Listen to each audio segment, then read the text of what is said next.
গো কবিতার মা, আমার তো শরীরটা বেশি ভালো না, ওই গলাটাও বেশি ভালো না, আমার একটু মধু ফাইরা দেন ওই সাত থেকে। ভাবি গেল ওই মধু ফাড়তে গাছের মধ্যে, মধু পাড়া পরে যেই খালি গিয়ে হাত দিছে আর বলাই তো একবারে ঘেরাও দিয়া দিল। এনে বলার কামড় খাইয়া বাবি দিছে প্রসাব করে।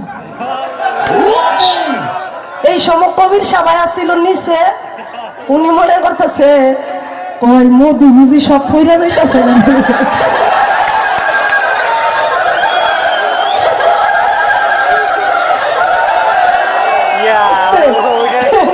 এরপরে উনি এই মধুটা খাওয়া শুরু করলেন আর কি।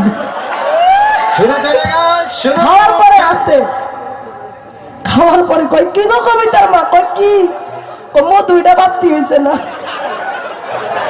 কয় আগে মধু খাইলে লাগতো মিঠা, আজকে দি লবণ খাওয়া লাগে।